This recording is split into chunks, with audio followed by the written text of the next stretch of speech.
Following live broadcast is rated ESV PG for deep content discussion and situations and whatever else we might say. Good evening, everybody. How you doing tonight? Welcome to Ear Shoulder Voice. We're back with our third episode of our fourth season here. We're going to be talking today about grief because a lot of times, what do you do when you lose people in life? How do you get through it? Sometimes it seems like it's never going to end, and for some of us, it really doesn't end. But we still find a way to get through it somehow, some way. People say time heals all. People say it gets easier. The truth is, for many people, it doesn't. We're going to discuss that.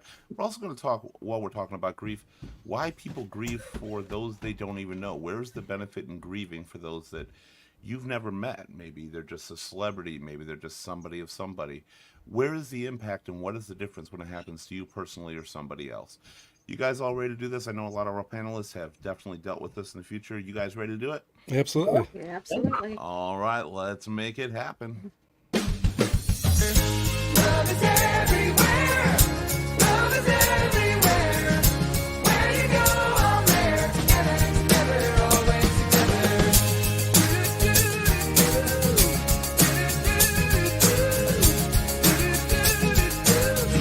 Together, always together. Good evening, everybody. How you doing tonight? Welcome to another episode of Ear Shoulder Voice. As I said before, we're gonna get started with this topic here for you. As you said, as I said before, we're doing a lot of different shows now. So we're gonna mix our topics and our open forums in one for the most time. We'll still have topic shows, and sometimes we're gonna keep them open for everybody to enjoy, so you can participate in anything. Feel free always to reach out to us whenever you want. Engage in live chat with us in the comments because that's very important. Like, subscribe, do all the good stuff that all these people tell you to do because it supports the channel. We really appreciate it. And also, if you want, please, subscribe to our Patreon. We appreciate that too. Every little bit helps, keeps this show on the road. But without saying much else, we're just going to get right into it. And I'm going to bring in our first panelist tonight. Please welcome Nikki. Nikki, how's it going? Is it going, Keith? Isn't it always? Isn't that the only way it can? Uh-huh. So, what have you been up to lately? Just in general since Halloween. Nothing. Other than being tortured by a new ear, nose, and throat doctor. That's like a whole nother topic, but They're the worst. They pick you apart. no, listen, I had fluid in my ear for a really long time, and he says, I'm going to bring you in, we'll drain it, it'll be painless. Like, I'll numb it, it'll be painless. He lied. They lied. He so lied. And he numbed it, but he didn't even wait for the numbing to be like numb before he punctured my eardrum to then like put in a suction to suction out the fluid. And at one point, I don't know what he was doing in there. He had a microscope and like he was doing stuff. It hurt. I jumped like probably 1,000 feet off of his chair. And he says, I told you not to fucking move. And I was like, man, I went out into the waiting room. I was in tears, like tears from pain, tears from like having a doctor yell at me. Now, mind you, he's like 153 years old. Like, he's not really, obviously, but he's easily late 80s, early 90s, easily. It was just, it was a horrible experience. It was torture. Well, that's what I've been up to. Hopefully it gets better. That's very that was your own Halloween, really. I mean, that's a scary situation to go through. It was like 2 days after Halloween. So all right, please welcome our next panelist, the one and only Mr. Bill. How's it going? Just sit here smoking at camera. Mr. Bill. Mr. Bill is not hearing us. We'll be back. I can hear you. Oh, there it goes. Yeah, I heard you, but it wasn't coming up. Oh, I'm doing great. Okay, so you're lying to us right off the bat. That's always good. Anything new and exciting happening for you? Nah, I had to put my cat down November 1st, so. Oh, I'm very saddened to hear that, for sure. That goes right into our topic, of course. How old was your cat? Because I'm old and I've had seizures and everything else, we still cannot figure it out. You don't know how old your cat was? How long did you have your cat? Well, that's the part we can't figure out. That's okay. So she was either 26 years old. Holy crap. Like, is that cat years 26? My years. So either 26 years old or 23 years old. Wow. So, Wow. like, anywhere between 140 and 150 years old cat years? Yeah, well, Jack, cat had a good life. At least you can promise that. yeah, I was about to say that cat Yeah. lived way past the 9 lives and then some. Yeah. All right, let's bring our next panelist. Definitely has dealt with a lot of grief issues and counseling with people. Please welcome Teresa. How you doing? Hi, doing well. Hi, welcome back. We love having you on here now. Thanks. I'm happy to be back. So you've dealt with a lot of people who have been going through grief and stuff like that in your life. Is there ever been like a one-all cure or anything like that? I'm sorry. Has ever been what? Like a one-all cure, the one thing you tell everybody that always works, or is it really as different for everybody as they say? Honestly, it is. If you like, obviously, I've studied a little bit, but there's like stages of grief and loss, and everyone kind of hits the stages, but it's not always in sequential order. And sometimes like you're in one stage and you think, oh, I'm good, I'm past that, I moved on. And then it's like something happens and boom, it comes right back again. That memory, that driving down a street, that song, that flower, whatever it is that sparks your memory for that person. And it's like, it takes you right back there. I know people say like time heals wounds, but I don't necessarily know that that's always true. That's you're very right about that, and I think everybody on this panel tonight is going to be able to attest to that. Next up, please welcome Gabriel. Gabriel, what's going on? Hi, how are you? I'm good. I'm good. So, what have you been up to? We don't see you as much anymore. Glad we started to see you a little more often now. I like that. I love the setup in the background, Thank you. as usual. You know, I'm a Oh, I big just geek. noticed the Pac-Man. Yeah. Stop it. We're gonna get sued. I got that for Christmas. No. Christmas. Tried to blur it as much as possible with the, So the it looks like a depth of CRT monitor range. in the back or something. That's a good idea. Yeah. Yeah. Looks more authentic to the video game experience. Yes, absolutely. That's the only reason you tried to do that. So how was how have you been over the last couple weeks? Good. Went through the Halloween stuff, and we trunk or treated and did a party. So by the time we got that done, we didn't even need candy. Did you dress up, Gabe? Did you dress up with the No, No. I didn't. No, I should. I used to. lame? Yeah, me and Keith, we were big into the holiday spirit, and we used to set up Always. these haunted houses. Really? Yeah. Every single year we'd set up these haunted Oh houses. my god, those were so fun. We'd set up haunted houses in one of the bedrooms and just do like fake ghosts on a string, that type of stuff, That's always been my favorite holiday for sure. Mm-hmm. All right, now please welcome our final panelist tonight. It's her first time ever on Your Shoulder Voice. We're glad to have her. She's been in the chat many times. Please welcome Rhonda. Rhonda, how are you doing tonight? Good. How are you? Doing absolutely fantastic. Glad to have you here. You've always been good in the chat. We always love hearing from you, and now we get to watch you and see you live, and I love that. Well, thanks for having me. I love that. Those that don't know, Rhonda is my inspiration for life. Everything I've ever Excellent. done. Oh boy, don't blame me for that. I am blaming you 100% for that. She got me into DJing. She got me into karaoke and everything. It's been great ever since. It has. Oh, I very hate good. you for it at the same time. I hate me for it too. It's a blessing and a curse, huh? All right, so before we get in our main topic, let's talk. How did everybody's Halloween go? Did everybody have a really good Halloween? Anybody do anything unique or special for Halloween? We went to Tilson Street. Nothing, super Tilson unique. Street is always amazing. It beats most haunted houses out there. Yeah, but Halloween though, it was like, it took 2 hours to get through one street because there was so many lines and took so long to get through. But it was still cool. Everybody's displays were phenomenal. They do such a great job on that stuff there. Anybody get dressed up? Did anybody actually get into the spirit? What were you, Teresa? I went really simple, just a black cat. it was something that I could do at work and kind of like take off part of my costume to drive out from Ypsilanti to Macomb to trick or treat with my grandkids and then put the rest back on. So That's what I miss about getting dressed up. Like when you were a kid, you could walk in a full bubble and they'd accept you. But now you got to Yeah. always dress according to work. What can I do? What can't I do? Mhm. And it makes it so hard to really express yourself. But you know, you can't go wrong with a black cat. I'm just saying. easy peasy. Yep. What about anybody else dress up or anything? I mean, obviously I did, but we're not going to get into that.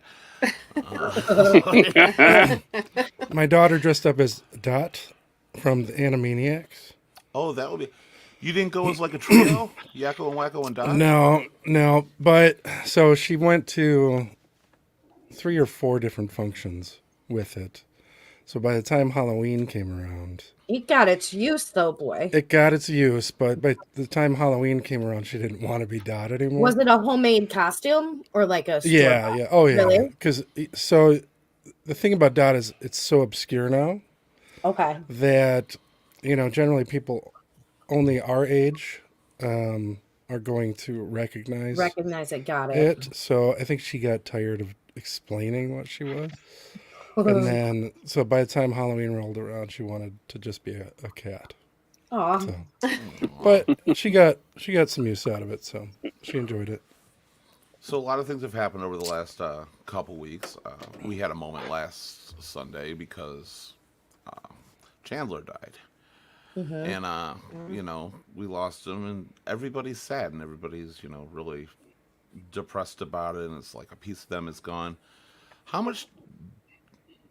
Why do people? We're going to start with this one before we get into our own group. Why do people invest so much time into the loss of people they've never met? What is the impact that makes you say, oh my God, Matthew Perry's dead. This is devastating to me. Does anybody feel affected by that one or one in particular? Go ahead, Nikki. I think it's not necessarily the loss of the person, maybe the loss of the memories, maybe that you made seeing that person on screen, or maybe a specific scene that made you laugh. Like, even though they're actors and we do not know them, they still are on screen. They somehow can touch your life in one way, shape, or form. And that's what we sort of grieve of them, I think. So you think it's more of grieving the loss of a piece of maybe your memory or your childhood or Yeah, somebody like that's been there the whole time. like a core memory moment that it included that person.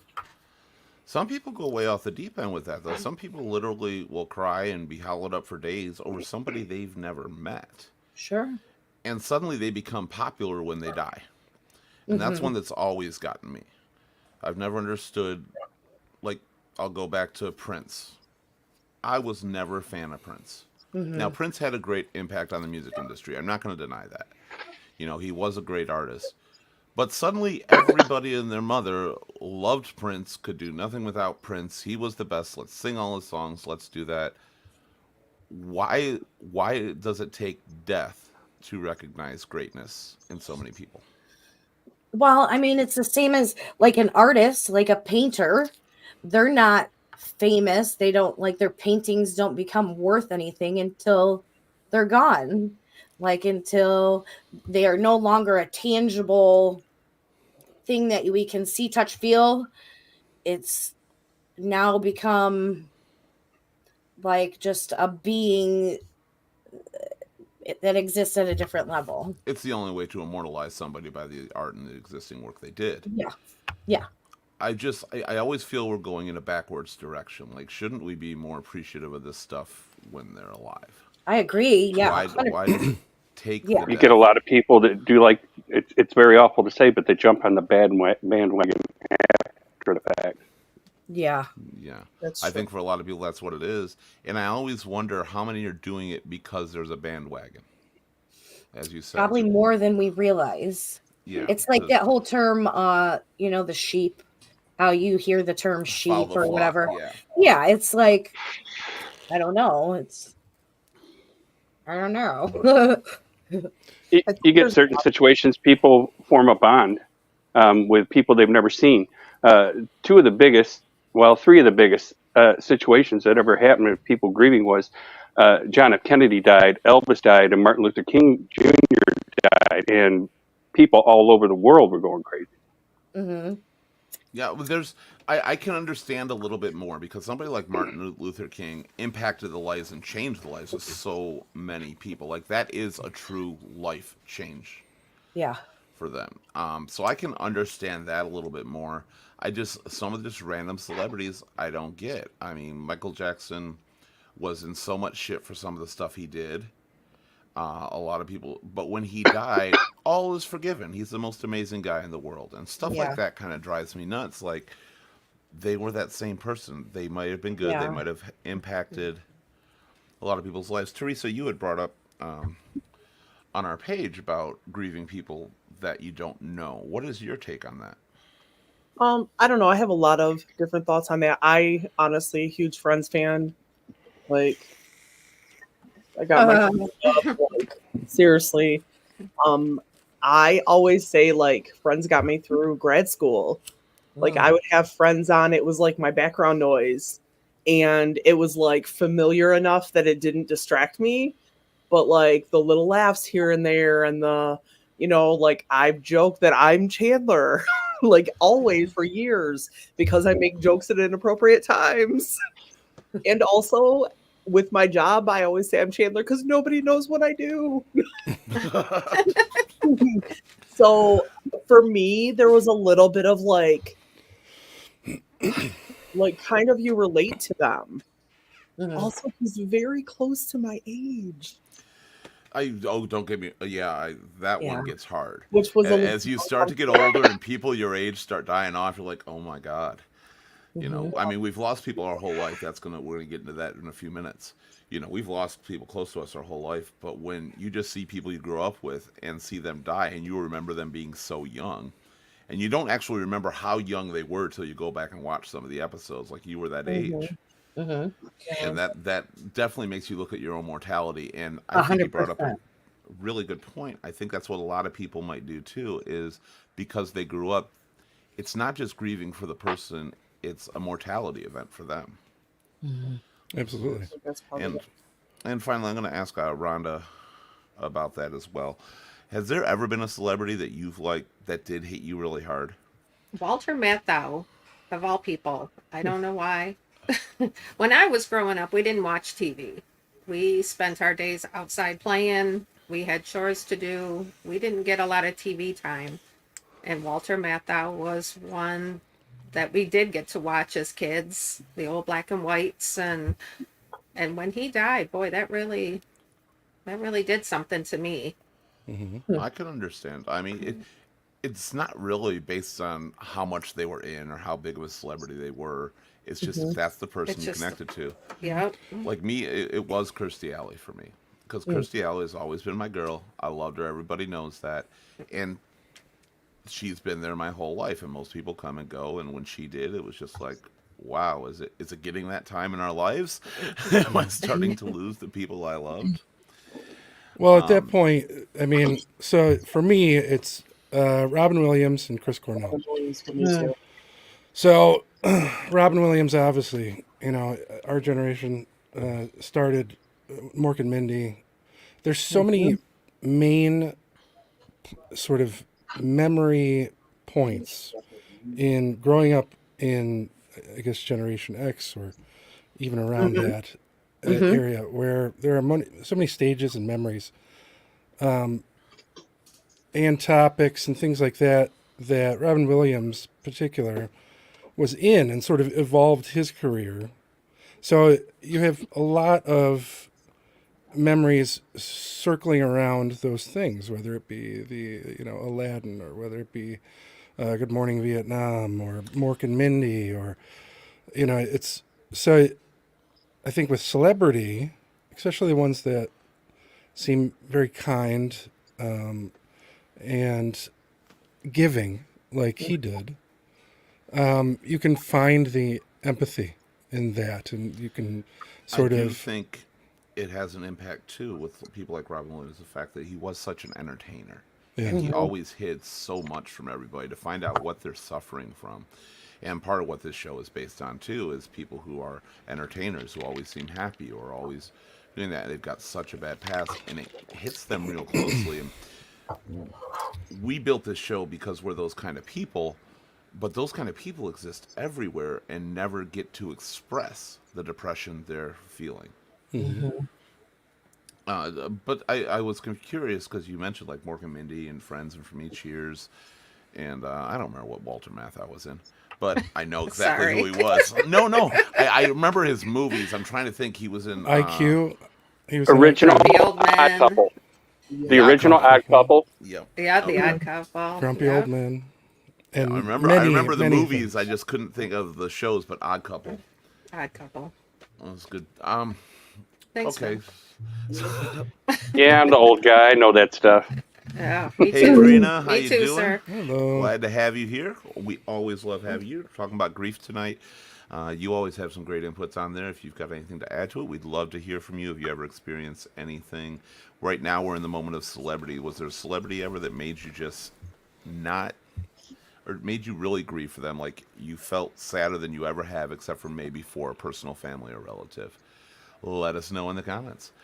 It's always unexpected too, right? You know, because there's so many celebrities from past and present that pass, and then it's not until the moment that you discover that that person passed that you realize what an impact they were on you, you know? So people like Prince or whatever, I mean, I love Prince, you know, is clearly it's not going to be the same impact as, you know, as most of the soundtrack to my life throughout, especially, you know, the hard times and things like that. So, Yeah, Meatloaf kind of hit me hard in that way, so I get that, you know, because that was something I related to a lot more. Thank you, Rhonda. yeah. And and I think it also has to do with the fact of the way they passed, the way they died. Well, see that throws me off sometimes too. Like, I love Betty White to death. She's fantastic. The bitch was 99 years old. Right. Okay, it was It's like it 2 was days due. from It 100. was gonna happen, and everybody acts so shocked. I think maybe for the days from because she was so close to her birthday, Yeah. might have been. But you have to expect it. I have a harder time seeing celebrities like that old than I do passing. Honestly, like when I know a celebrity or they're on a show or something, or Betty White was as she got older, and you remember her back from Golden Girls, Yeah. and you're like, oh my God, is that what becomes of life? And I think that for me, a lot of times that's more scary. To Yeah. realize that you're gonna get there, you're gonna hit that, and you expect them, and not trying to be in a morbid way, but you expect them to die soon.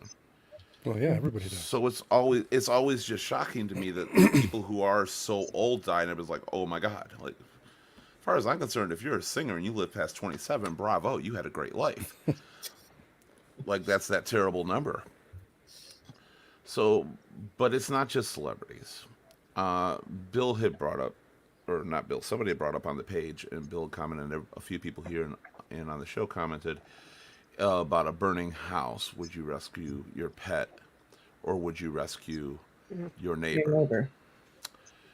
And who has an opinion on that? Why would we put a pet above a human life, or vice versa? Because animals are innocent, and like I said, I've never met a person that's innocent of everything. Well, Well, that too, but our pets are like our children. Right. They're like Yes. they're I mean, they're more compassionate or empathetic than some human beings. I mean, seriously, like, they're when- unconditional loyalty and love. yes, And yes, that's the big problem. They'd never look down on you. right, You could beat your dog. I'm totally against that, but you could beat your dog every day, and when you walk in that door, that dog loves you unconditionally.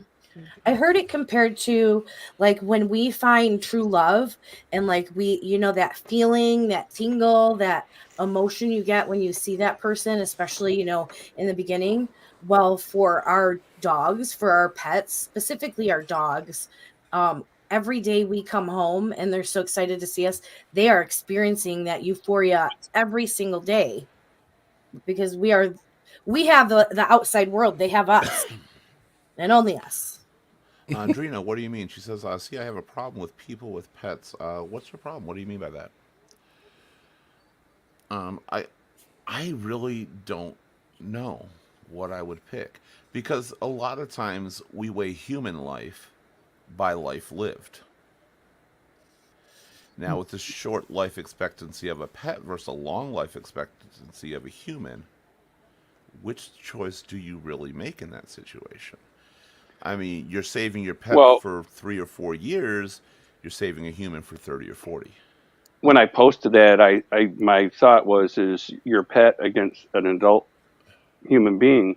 But I also believe that it would be different if it was your pet who was in the house, who was an older animal, and there was a child in the house next door, and the house is burning.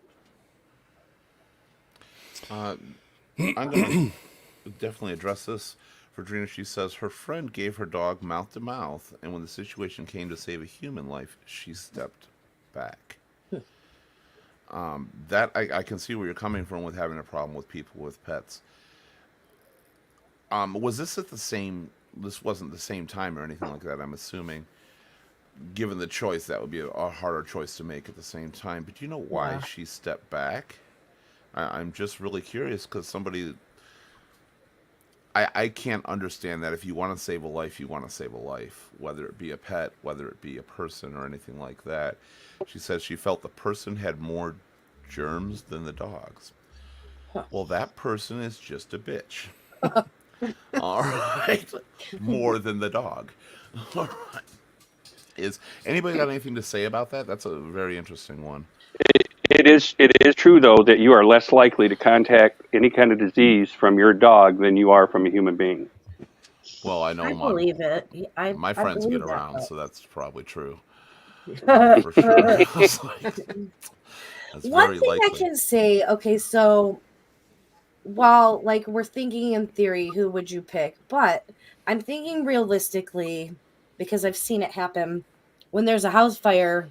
Animals have that natural instinct to escape it themselves, anyways, or they'll hide. So, are you gonna, if you knew for certain you could save the human? I don't know. That's such a, I You know, don't you know. never know that for certain, though. And the other thing too is if you've got an adult person in a house and the house is burning, they ought to be able to find a way out. Right. You're right. If they're And you're afraid, right. if they're afraid to break out a window and crawl out the window because they're going to cut themselves up, they better at least break out that window and start screaming.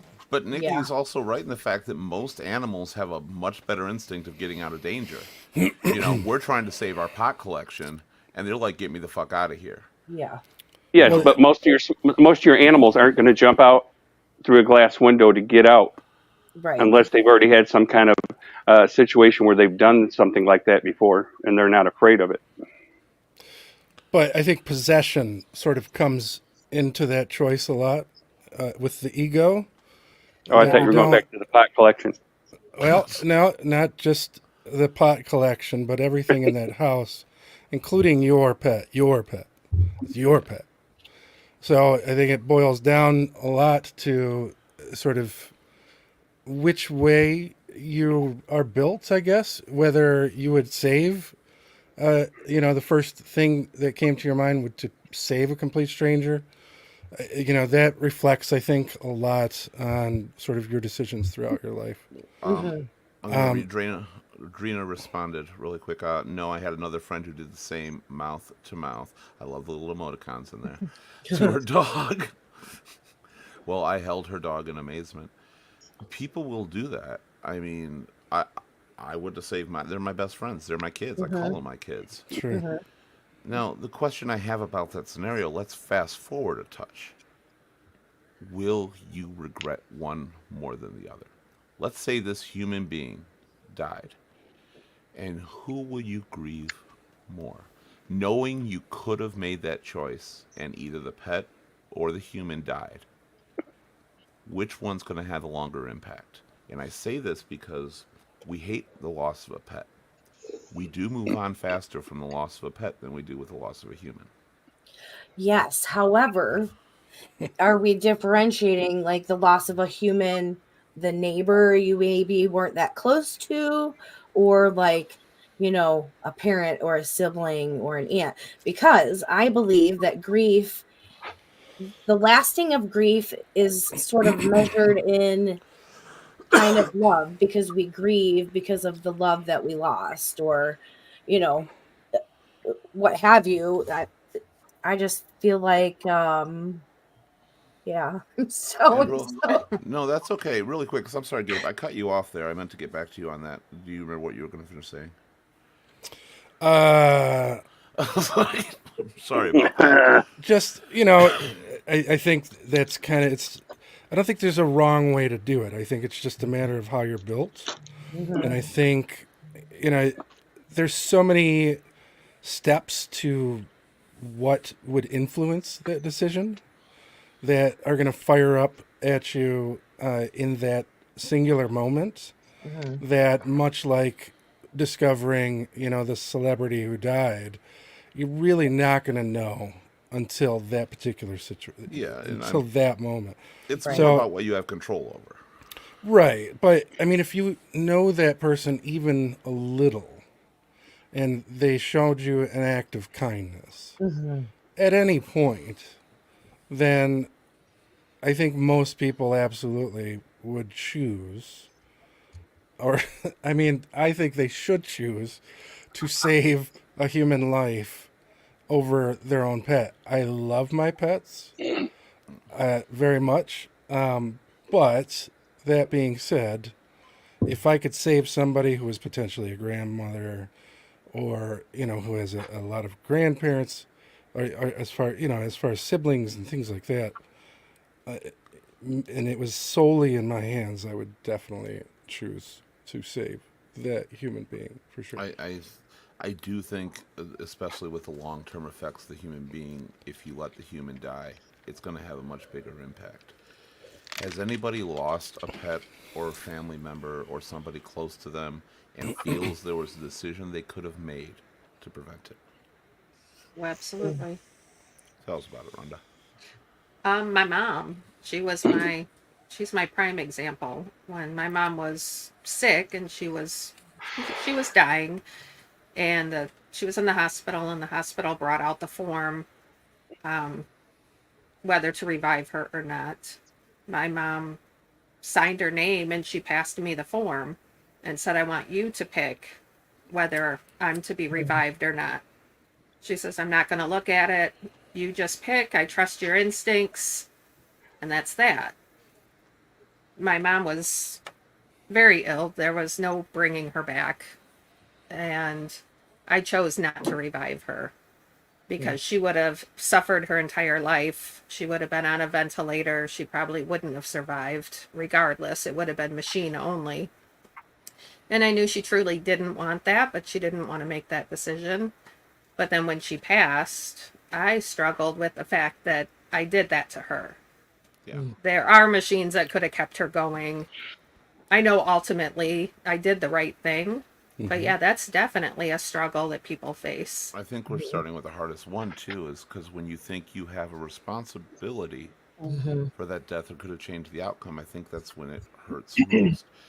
If the people you've lost in your life, Rhonda, or people close to you that you've lost, aside from the fact that it is your mom, and I definitely can relate to that part as being a stronger one, do you think that decision, have you gotten over other grieving periods easier based on the fact that you had to make that decision? No, I think grieving, that process just scarred me for life. And grieving, I'm terrible with it. I don't do well with it. And it probably all reflects back to my mom and going through that. And the death aspect of it just is something I don't do well with. I get that. My grandmother, when she had, my grandmother was the last of my family to die, go figure. One I have now is pretty much my brother.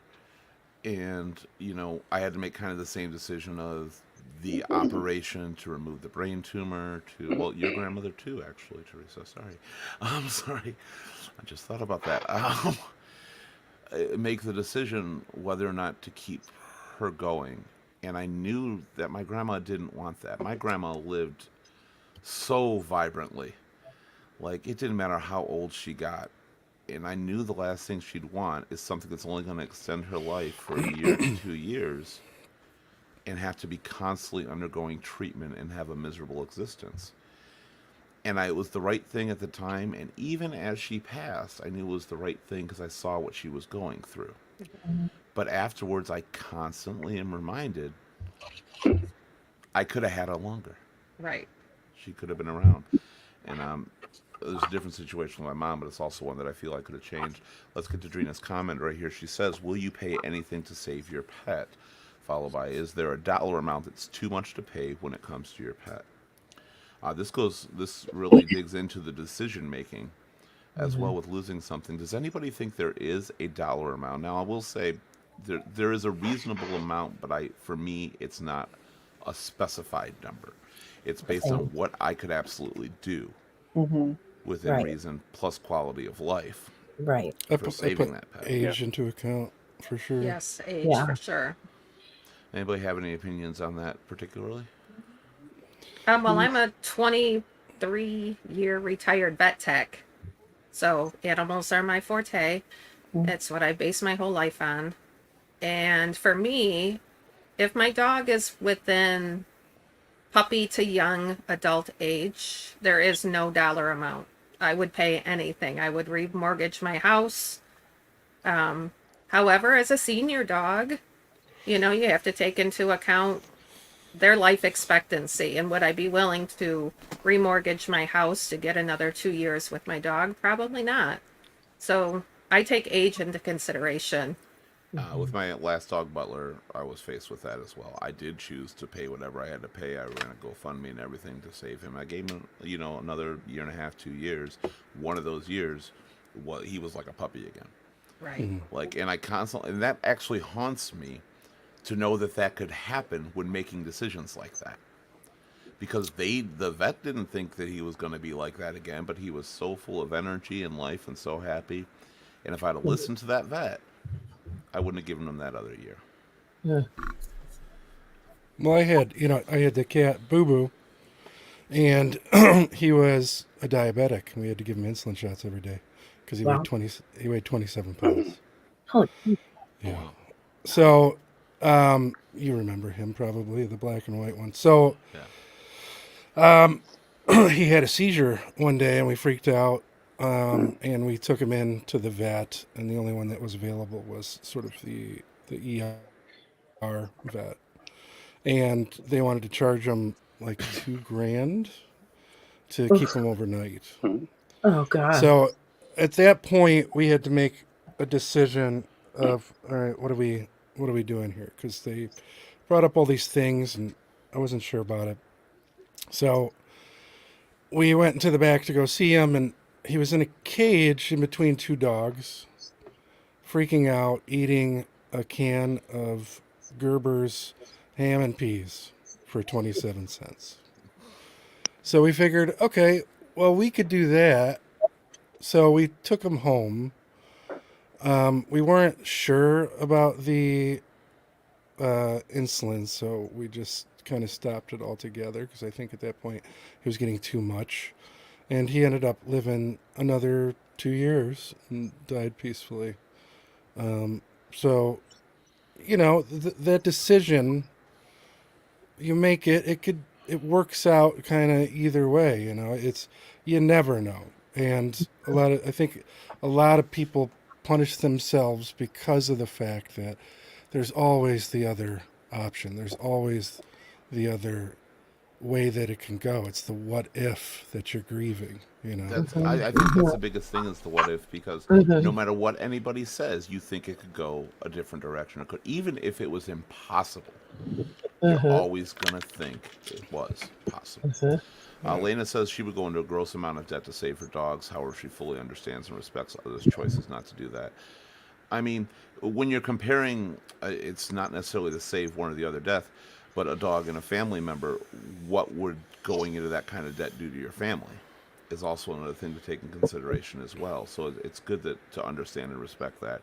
Like, if I have a family with 3 kids and a wife that aren't working and we're barely hanging on to our house, there could be an extension somewhere where you're like, we can't do this because the impact it's going to have on my family Mhm. if I try to do that, no matter how much you love the animal. And I think that is a big one that people have to step and hurdle over too. It's easier if you're a single person or you're just living with a spouse and you're both financially off or whatever it happens to be. I think it's a lot easier than having a full family to take care of, or Mhm. even more pets beyond that. And Drina also says, I couldn't have a dog because I wouldn't want anyone to touch my dog. So I know no pets, and I'm sure I wouldn't do mouth to mouth. I mean, I have a hard time thinking I would actually do mouth to mouth, honestly, to an animal. I love my animal. I would want to do anything to save them, but I saw it's my not dad about. give a fish mouth to mouth, and he revived it. And he Wait a revived. minute, wait a minute, wait a minute. Fishes breathe the water, though. Uh, Aren't you killing it by throwing air inside it? I don't know. It was dying either way. I don't maybe spit some water in there or Like, something. know. Yeah. we'll take a No. shot. It's dying either way. Let's give it a shot. Right? I'm So telling you. pets are one of the things we definitely deal with, and I think the majority of people out there have dealt with loss of a pet, and I think it's been very difficult for them. They don't want to move on, but they remember the love a pet has, and a lot of times people will just get another pet to fill that gap in their life.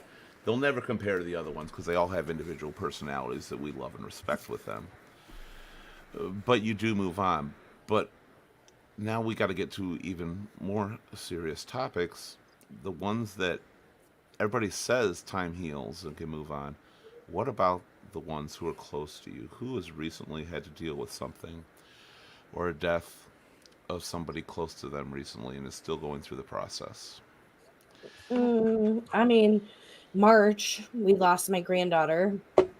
So I mean, it's been 8 months, but still a fresh wound, nonetheless.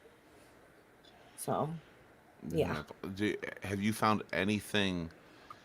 Has any of the tropes or anything people say, has it ever made it easier? No, because it's something that you have to just like work through yourself. It like individually, like how I have worked through it. My son has worked differently through it, and my daughter-in-law has even worked differently through it herself. It's like, you know, grief is a funny thing, because like Teresa said, like you can be fine 1 minute and the next minute it just like smacks you in the face out of the blue for no real reason.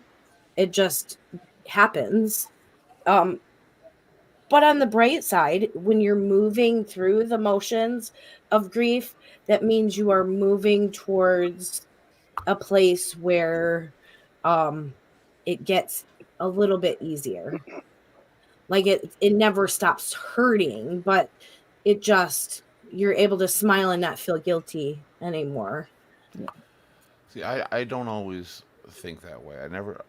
Easier to me is a bad term almost because I don't feel it's easier. And I find myself in a catch 22. I find myself maybe not thinking as much about the person, which I guess, going through life, that does make life a little easier. Mhm. But it also makes it harder because I'm afraid I'm losing their memory. Yeah. And I don't know Yeah. which one. Now, I asked that question if anybody recently has dealt with this, and I'm pretty sure about 80% of our panel has. Mhm. All right. Yes. And nobody spoke up Mhm. except Well, for Nikki there. the recently part got me because, like, what do we mean by recently? Right. Like last Some of our week. panelists here have definitely been very recent. I'm talking to Rhonda and Bill All actually in right. this one. So, yeah. Mine's I- been 2 Let me, weeks. before you continue, I yeah. want to make sure, because Okay. you're new on the panel, please make sure if you're not comfortable talking about anything particular or it hits you too hard, please feel free not to. Just deal with what you can. Go ahead. Yep. So, I mean, I don't know how much history you want to know about this, but it was Whatever my you wanna son's father. We were together since I was 16, and my son is 37 now.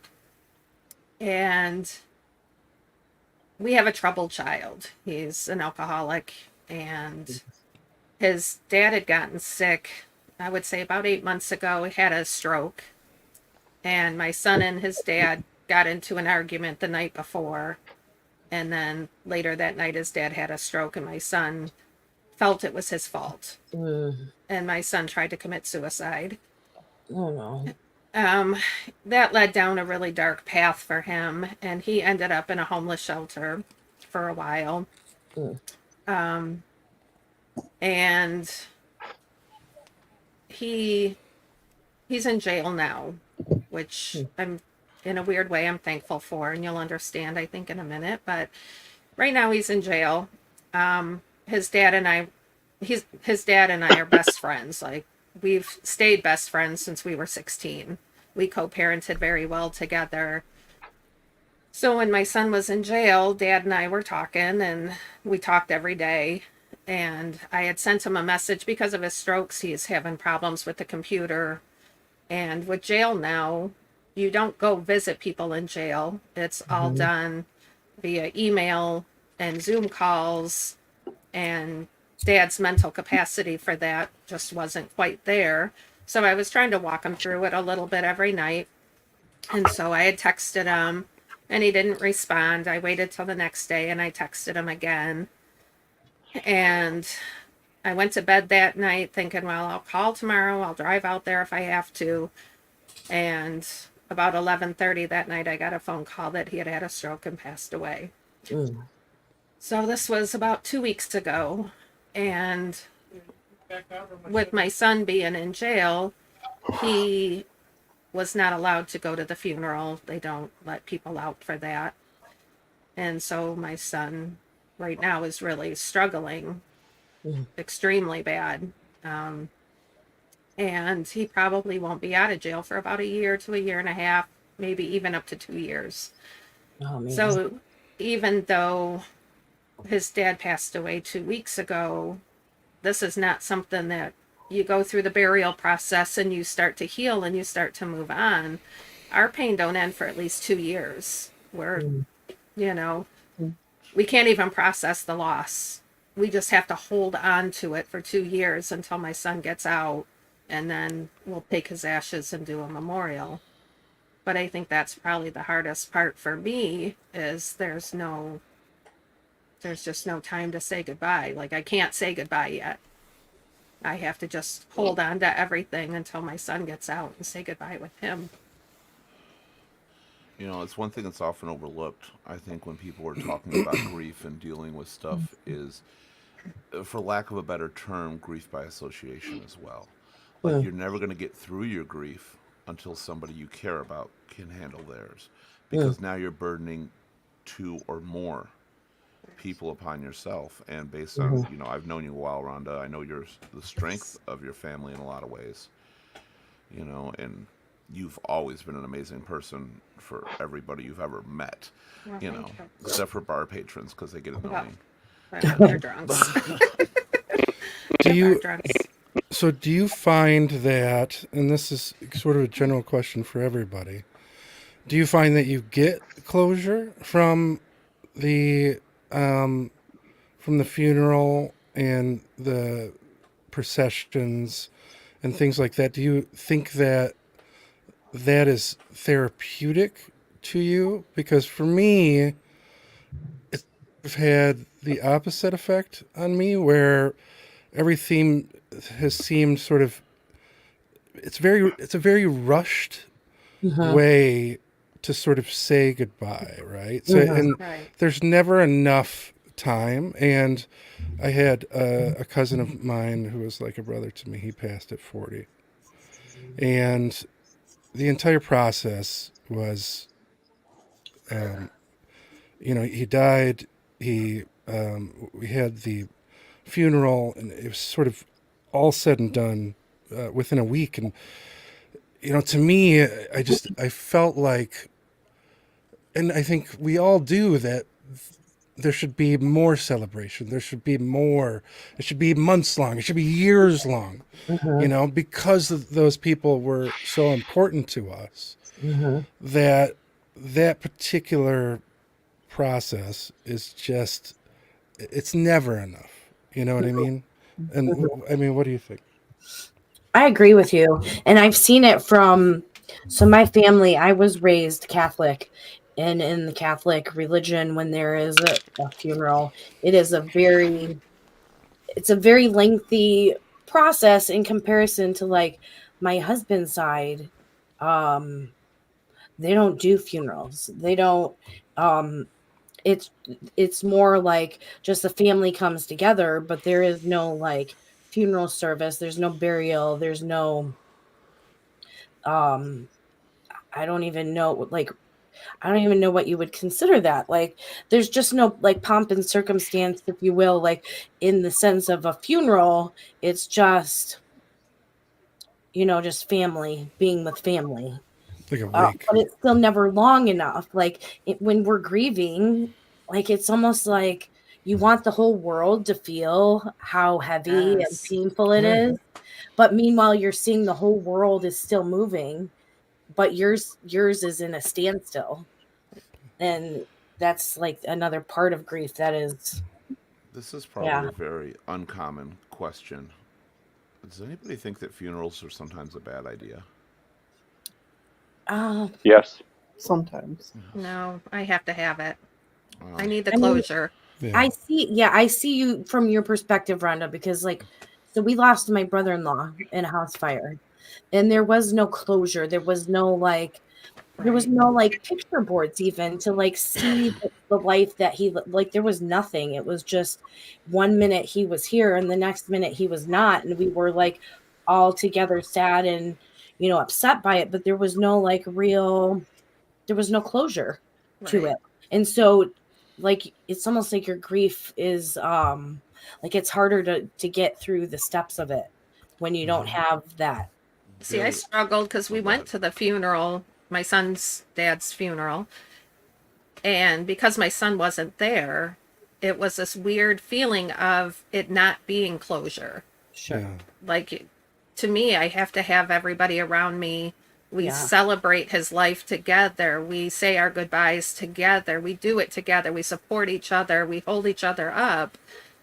And so when part of that Wasn't family wasn't there, it just felt like the closure didn't happen. Well, Yeah. plus two as It's his mom on top of it, like you are feeling the weight of his emotions oh God, on yes. your heart as much as your own emotions. You were Right. feeling that for him, and knowing he couldn't be there was probably even heavier. That was probably worse than the funeral itself. Sure.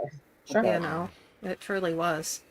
There's a difference, I think, between the funeral, though, and it can be the same time, and the celebration of life. Sometimes a celebration of life, I believe, can defeat a funeral by far. I want to go to Bill because when I asked that question, Bill said yes, and I'm curious why. I'm in the same direction you are there, Keith. You get a lot of time people pass away, and they're having a celebration of life or slash funeral, whatever they want to call it at that point in time. 2 days later, there are a lot of people who are not ready to celebrate a person's life when they're still grieving for that person's death. I agree. Drina says, I don't think it's best for some family members. It's too hard to get through, Yeah. at least at times for me. So I think this is kind of a split topic with whether they're a good or bad idea, because sometimes they are really hard. And Bill, I know you're on the page with me, as we've seen a lot of funerals. Whether they're very close family or not, most of them are. And I look at it through this. My mom had a funeral when she passed away. And I went to it, and she did not look well. She looked like a damn whore in that coffin. Yeah. She looked absolutely awful, nothing like what she's supposed to look like. I am still haunted by those memories of her. That was the last one in my funeral. My grandmother passed away. Didn't have a funeral like that. And we did have a service. She wanted a celebration of life. She didn't want a funeral. And we did that at my bar where she wanted to, oddly enough. She wanted to do it at Kit Kat. I unfortunately kind of failed that one because I didn't say the speech I wanted to because I was too nervous and couldn't admit it.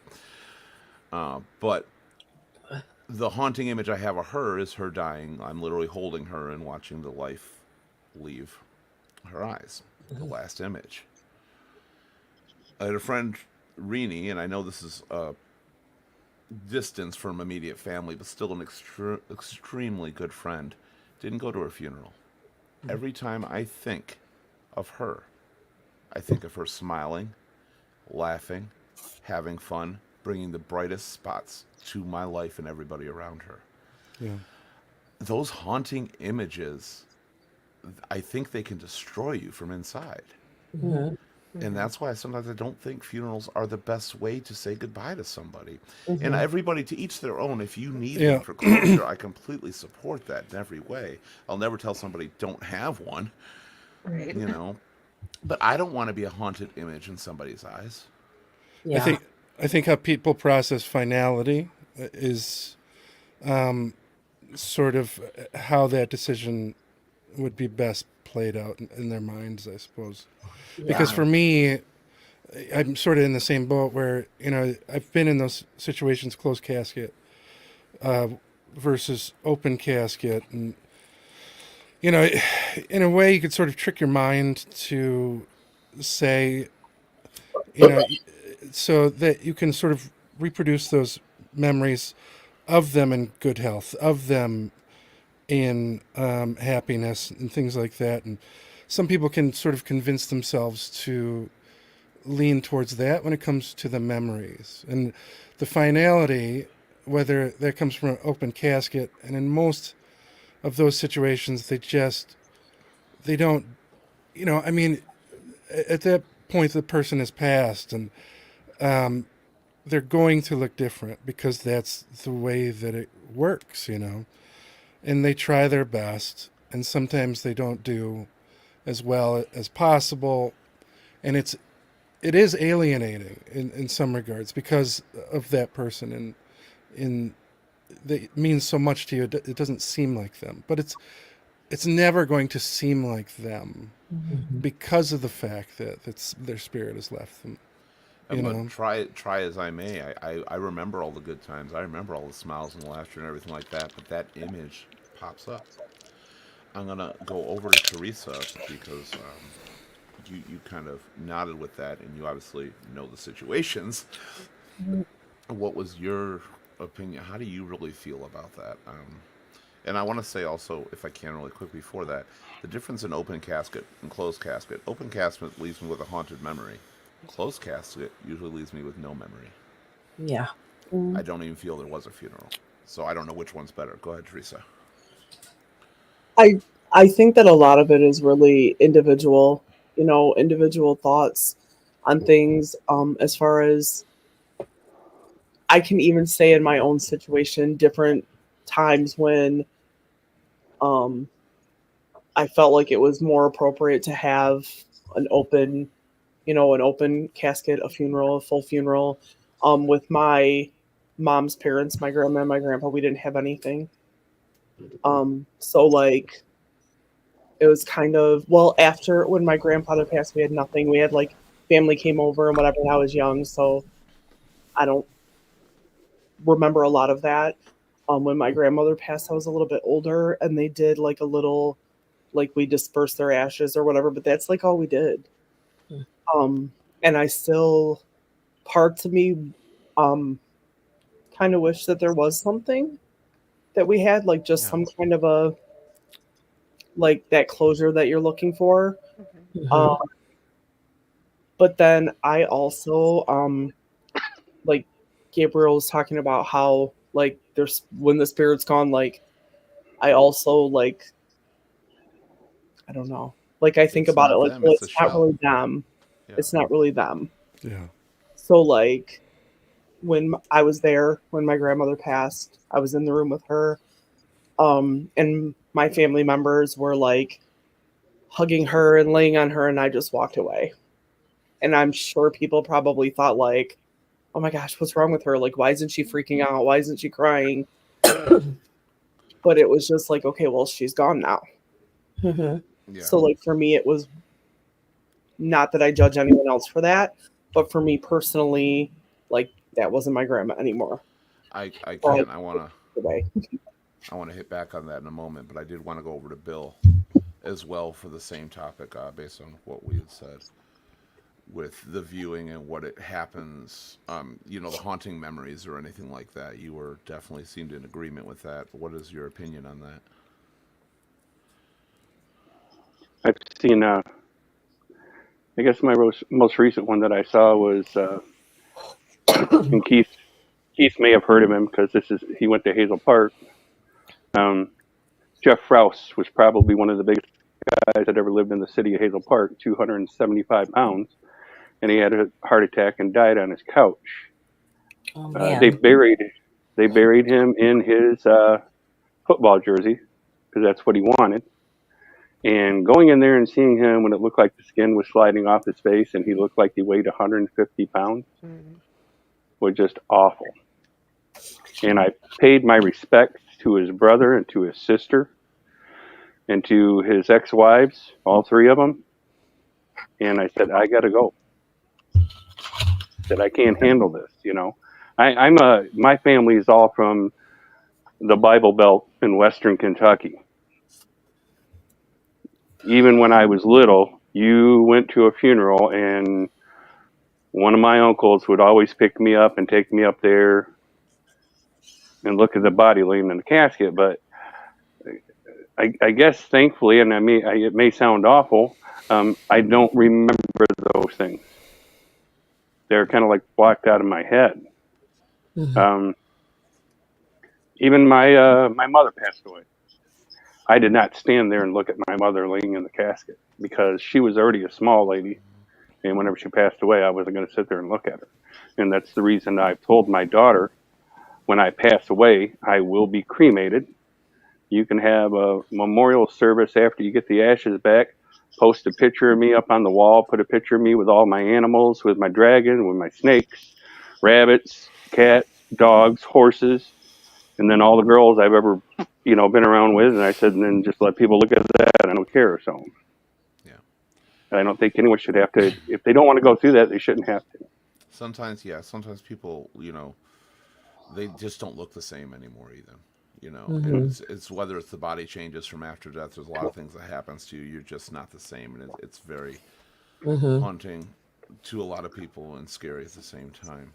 Has there been anybody, and Bill, because you brought this up, has there ever been a situation that literally their death and the loss of somebody has caused everybody else after to be dwarfed by them? To where their death is just like somebody else died, okay. And I hate to say it that way, but you've lost the biggest I've person, the had that. biggest thing. I've had it happen many times in my life. I lost my father, and I had quit drinking and smoking for 9 months because the woman who is the mother of my child was pregnant with my child, and I quit drinking and smoking. And after we buried my dad, because I convinced him to have an operation, which he probably shouldn't have had, after we buried him, I sat in my mother's driveway with 12-pack of beer, bottle of Wild Turkey 101, and a carton of cigarettes. And I was unapproachable for 3 days. But I had a friend die right after that. I didn't go to the funeral. That's what it gets to me. I've almost vowed at this point I don't ever want to go to another funeral. The worst was my mom, without question, and I think one of the biggest reasons was it was very, very sudden. Right before the holidays, and after that, I didn't even want one for my grandma because of the images left there. And now I see other people that pass away. I'm like, yep, part of life. I feel I've for had them. I grieve. Don't get me wrong. I do feel for them, and I will give them any support they need because I know what it's like to be there in their situation. But as far as personal impact, I feel I've already lost everything at one point in my life. Mm. Has anybody I've had else? I've had two goddaughters since we've been doing this show, Keith. I've had two goddaughters die. One, she took her own life by hanging herself, and the other one had a heart defect. And it sounds awful because I helped raise them since they were born because their father was never around. But I was glad that their funerals were out of state and I didn't have to actually go look at them laying there.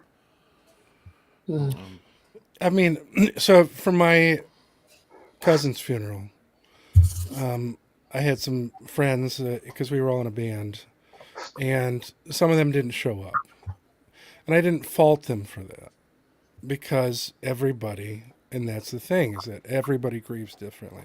Everybody needs that, that thing. They're searching for that, whether it's seeing the the funeral in an open casket in order to get that closure, in order to get that finality, or or whether it's not showing up but sending flowers and sort of grieving alone. Some people just have that preference. They can handle it better. They don't want to share that because it's very personal to them. So I don't think there's a wrong way. There's never a wrong way. There isn't. I'm glad you think that way, but there's a lot of people who do think their way of grieving you must follow. Right. And you don't care if you don't. Yeah, well, fuck them. That is pretty much my answer too. Fuck them. And I say white trash Christmas, and I'm gone. It's not true. It's not just. No. Oh. Yes, it was. Okay. Sorry. Nah, I won't do that to you, Bill. Oh God, everybody's out of order. Why did that happen? There we go. We're back in order. Okay. It's like Hollywood Squares. That's right. That's right. Okay, so what's the worst thing that I think anybody's heard during this process? We all have to grieve in our own ways. Everybody on here has said that, and that's absolutely right. You do have to grieve in your own ways. How do you help somebody else, or what is the worst things they do to try to help you that you're like, honestly, for lack of a better way of saying it, shut the fuck up. Mm-hmm. You have no idea what it's like. How do you help, knowing that you feel that way when people say it to you, how do you console other people? Well, unfortunately, I don't.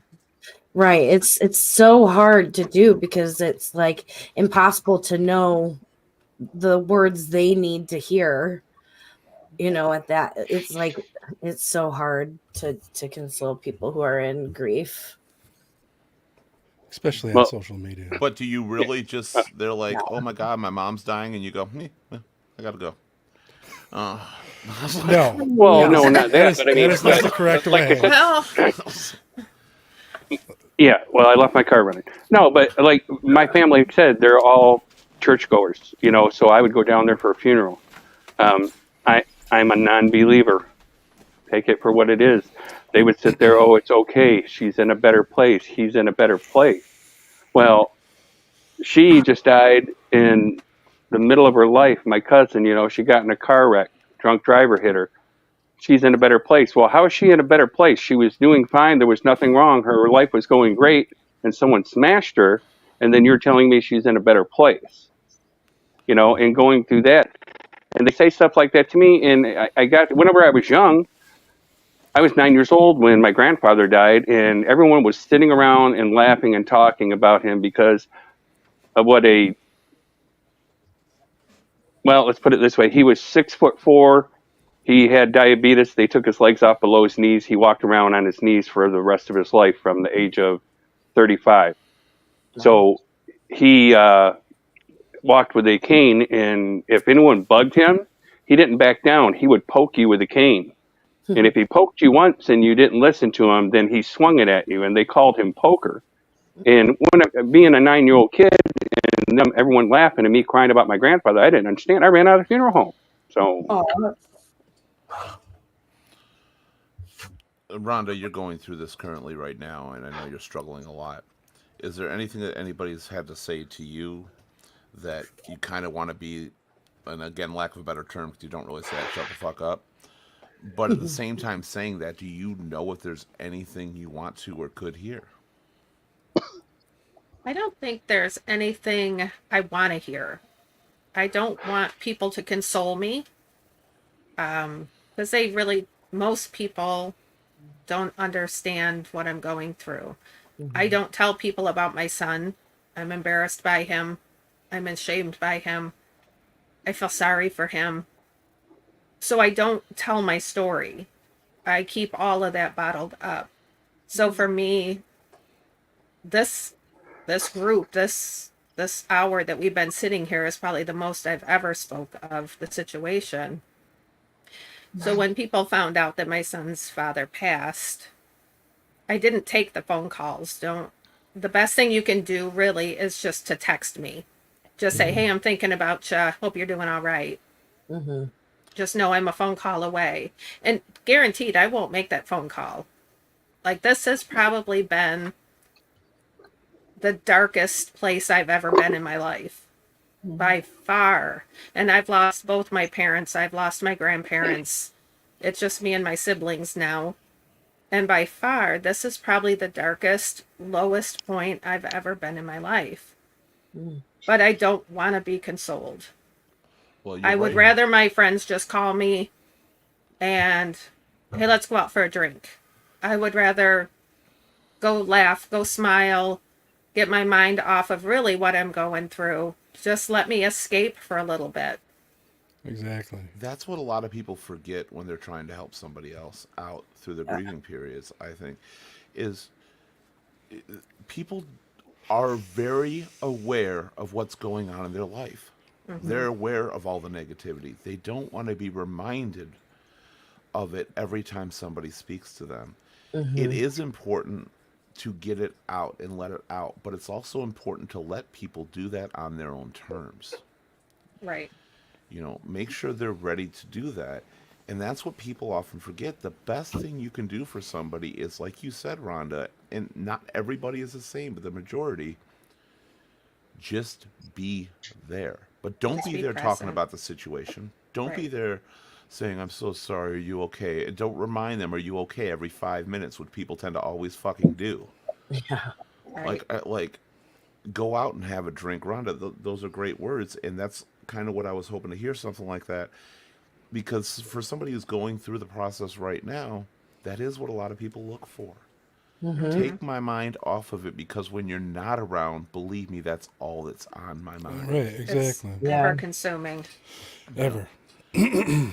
So I'm going to step a little bit away from the direct impact of grief, and as grief is something, again, that every situation is different. Is it sometimes harder when it's an immediate family to have them in your life all the time and lose them, or barely have them in your life and lose them? Maybe based on your own decisions, maybe based on just being astray from a family or something. Which do you think is more difficult? And I'll bring up my example first. Hopefully somebody will follow, as my brother is a prime example. My brother, not really a family type of guy. He never was.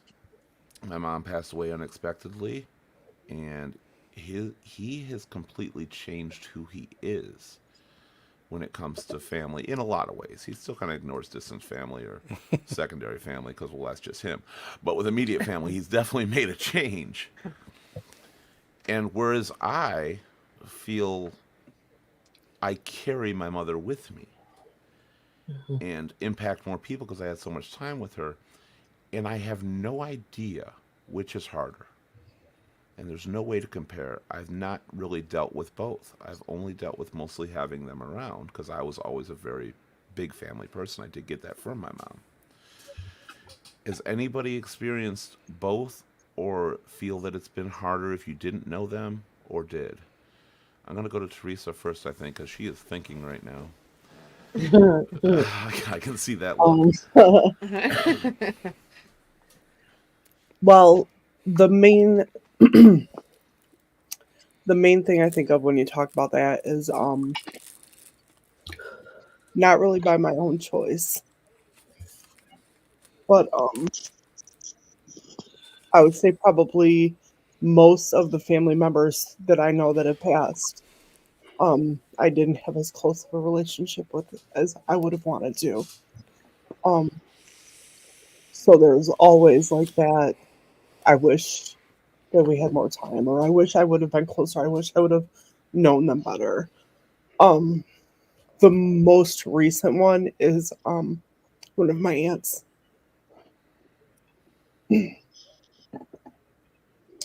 Passed away a few years ago, and it was kind of sudden, like nobody really knew she was sick. And then they were literally one day talking about a liver transplant, and then within days she was gone. Mm. I do hold very closely to the last conversation I had with her, which was a few days before, where she said, like, she apologized for the separation that was between us. And that, you know, she missed me and she loved me and all those things, which was great. And I'm so thankful for that conversation. But it's still, like, to me, I think it's hard to quantify what's harder, if one way is harder or the other. But I can say that that's, I've got to honestly look at you right now and say I think you're kind of answering that, and it's giving me an answer. It's putting my brother in a whole new perspective. Because just the emotional, what I'm seeing emotionally from you is the fact that there's a lot more regret with not having them around, knowing you could have. And maybe I should give my brother a little more credit for this. I think it's the circumstance too. You know, I mean, if you always had a generally good relationship, and it was just sort of a matter of time, you know, just things happening in your life or whatever, you have that resentment of why didn't I take advantage of those moments, you know, more when we could, you know, versus, you know, I had an uncle that moved away when I was 12, and he was my favorite uncle, and he left us, you know, and you know he came back around, and not in person, but we saw him on Facebook and things like that, and at that point, you know, that it was childhood memories, you know, it was that sort of thing, so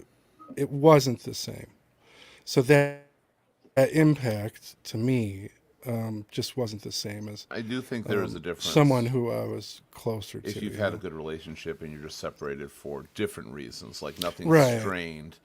It's not like, oh, I think the impact that hits us most, and I have experiences, is not knowing you didn't make the effort when you could have. But but you also can't blame yourself because it goes both ways, right? People get busy. People, you know, everybody's living their own lives. The fact that we try to get this show together on a Sunday, and that's difficult enough. Right. You know what I mean? So, and that's virtual, right? So it's, you got to take those things into consideration. But there's a difference here. And that's, I think, what people hit themselves with. You're right about, like, we get this show on the Sunday.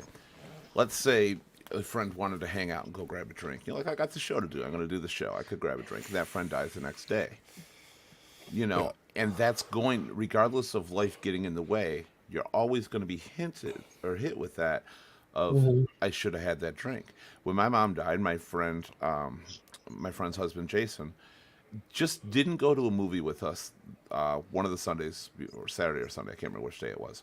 It was to see 2012, and didn't go. And that's what haunts him 100%. He just wasn't feeling up to it. No reason. And sometimes those decisions are even harder for us to get through. But when you look back, when you stack those up, when you stack all these different decisions up, you said there's always tomorrow, and then suddenly it hits you in the face. No, there isn't. Yeah.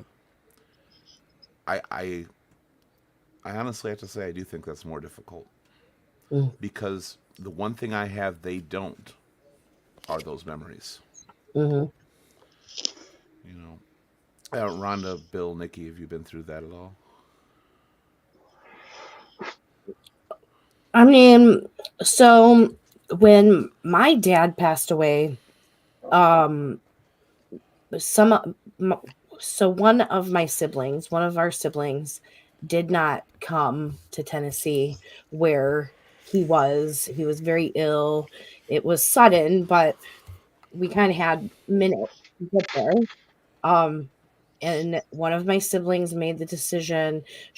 So all but me of my siblings was estranged from my dad for a long time.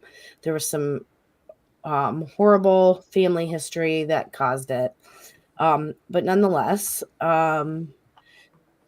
when two of my siblings found out he was sick, they came with me. They wanted to be there. But the one that didn't go, she I've seen her struggle with that like regret or like not taking the moment when she could have. I see her struggle. Whereas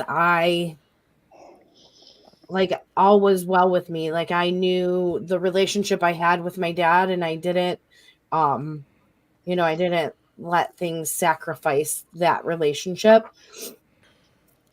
And I don't so the loss of him and some of the things that kind of followed after his passing were all traumatic incidents, but I'm able to today not feel regret for I was there, Yeah. where I see my sister. And this was in 2011, so we're talking 14 years ago, 13 years ago. And to know my sister still to this day struggles with she just recently said to us, why didn't you guys try to make me go, try harder? So there's that regret with us. She wishes we would have almost forced her to go. It definitely spreads. Yeah. So Teresa, I'm going to specifically direct to you because this was a situation that we had actually regarding my mother. I feel it's probably harder for Teresa, obviously, with this. Me and Teresa, we didn't talk. We barely talked. We were kind of just second nature, or not second nature, but second to none, just being there. We'd pass by in the hall. We went to the same school. We didn't really say much to each other. Didn't you guys are take related? till- yeah, that's my cousin actually. Okay. That's my mom's brother's daughter. Okay. And after my mom died, and it was quite a while afterwards. Actually, this show is what brought it together. When I first started talking to Teresa, most of it was based on lies. We truly thought that the other families didn't love us or care about us. And I can stop if this is too much, Teresa. Okay. And that lie, first of all, I think it's brought us close together by far at this point. And that's been really good. But this isn't really about grief or death for this part. But when you're growing up and you have kids, do not lie. Do not deceive them about the family around them. Because there are so many times that we lost together as a family. And Teresa loves her family, and I love my family, and we always have. Because we were kept apart by lies. Don't do that to your kids. If you ever have kids and you're mad at somebody else or you don't want them to be a part of your relationship for one reason or another, it's not the kid's fault. We grow up into adults and we lose a lot of things. Teresa, I wouldn't trade having her in my life now for the world. She's an amazing person, and I appreciate that. And it's got to be really hard for her to find out afterwards, because we did not know this at all, that my mom loved Teresa to death. She absolutely did. She thought the opposite because of what people had said, and so did Teresa. And I do apologize for that, and I hope that that never happens to other people out there. I am grateful to have you around. Even though we don't see each other as often, I love you to death. And I think people have to see that, and people have to understand that don't keep people apart. Family is often all we got. I'm going to go around really quick because we're about to end the show. But if you're going through grief, I want you to tell me how does it get easier for you? And easier is a loose term, as I said. How do you get through it? What advice you would give to people suffering from it right now to get through it, or advice for people who want to help somebody? And we'll go clockwise, starting with Nikki. Mm. Uh, I mean, it's hard. It's you don't really get through grief or over grief. Um,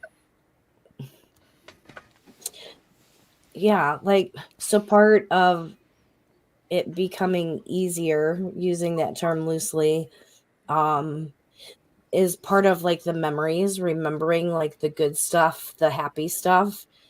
I struggle with that with in the loss of my granddaughter because we didn't have those memories. So now I'm grieving like the what ifs, the like what the kind of like the hopes and dreams that I had for her.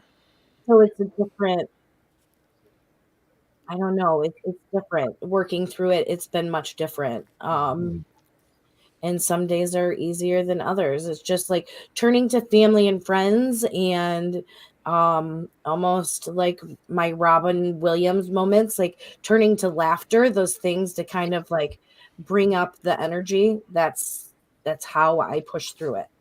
Otherwise I'd be a puddle on the floor. There, Mm. and as we go around, there is no direct answer that's going to be right for everybody, but maybe people can see how we all deal differently and what actually does come of the results. So that's why I appreciate stuff like that. Bill, what about you?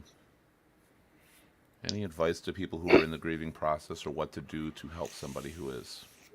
Go to the bar, sit by yourself, don't talk to anybody. Sooner or later, somebody is going to come up and say something to you, and punch them in the fucking teeth. You'll feel better for a little while. Oh, Bill. If you ever That's see Bill sitting at a bar, horrible. do not approach him. Do you want to take that there is no wrong answer to this Right. back? You That know is- what? That is not a wrong answer. It is not, because maybe for Bill that works. I feel sorry for the guy that Violence approached him. is not the answer. Violence is not the Oh, solution. this wait a is minute. all- Violence is the answer 75% of the time. People just don't want to do it. All right. You know, there might actually be truth to that, but I don't want to go too deep into that because that could. We can do that on our next show, and I'll explain everything to you. Fair. Teresa, what about you? I don't know. For me, I think a big thing was like I wanted like normal. Like I wanted to go to work. I wanted to go to school. Like just things that seemed normal. I wanted like some usual familiar things in my life to just like kind of, I don't know, like everything seemed so, I think it might have been Nikki who talked about this earlier, that it just seems like you're standing still when the world's like flying around you, and like doing some of the usual things made it feel a little bit better somehow. And I agree with you too, Nikki, about remembering good times, and in the moment, the initial rawness of it, I think it's hard, but as time goes on, trying to remember, like literally the other day, I just sent a message to Keith, like, oh my gosh, remember this when we were young?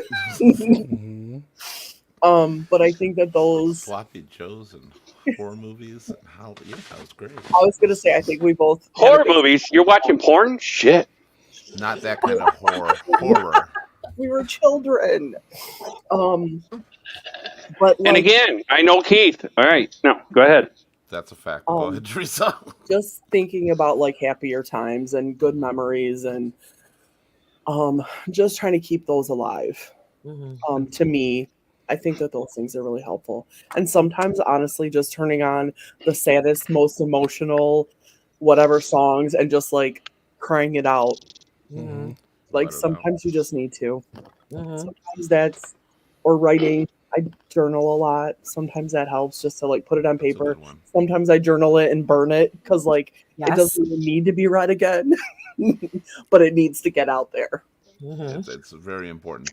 Sometimes getting something out, like I said, it's always good to talk about it or get out there. I said that to you, Rhonda, and other people. Sometimes letting it out doesn't have to be with other people.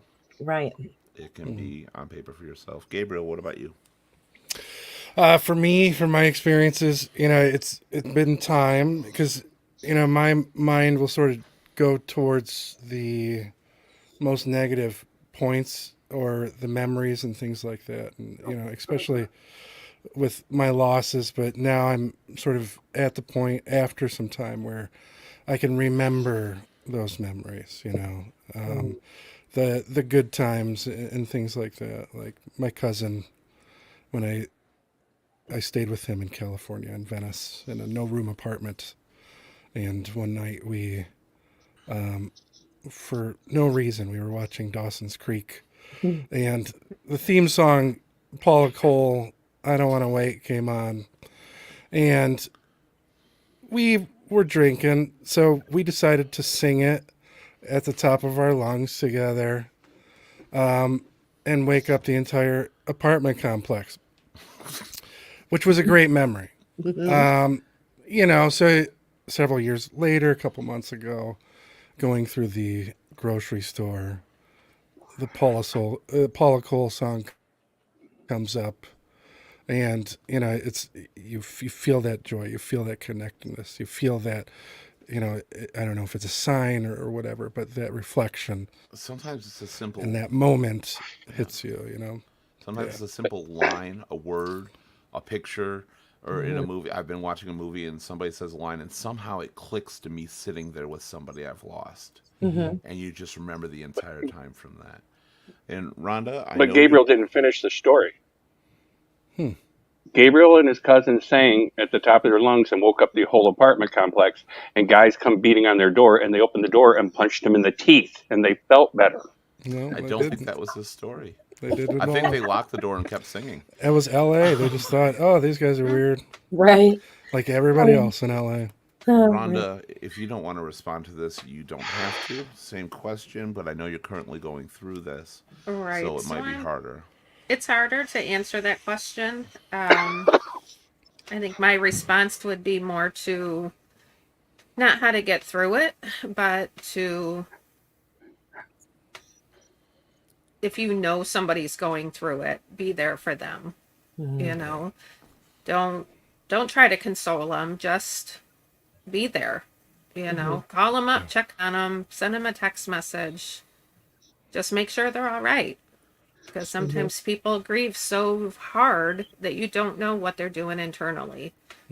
So, as for how to get through it, I don't know yet.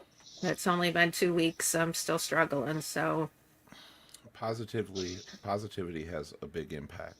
And when people lose, they've got a hole. And one of the biggest things you can do is show them there's still good things in their life continuously. Good people, remind them they're out there, because when you lost somebody, you feel solo. You feel alone.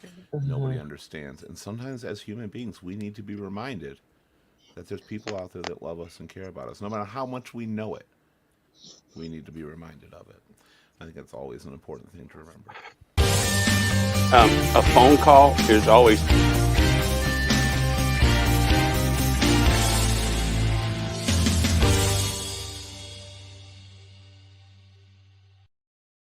Sorry, I cut you off there, Bill.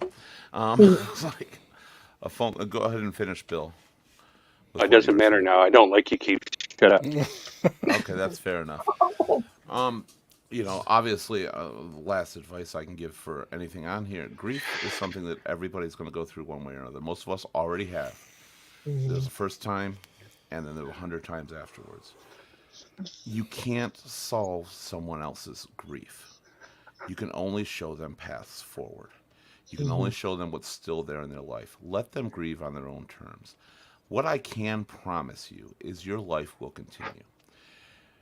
What you can do is realize that the people you grieve for, look at the great person they were, and know that there was a point in their lives they were grieving just the same way you are. And they still made it through, whether that is a parent or a sibling or a family member or anything like that. Everybody, if it's a parent, our parents lost their parents, and their parents lost theirs.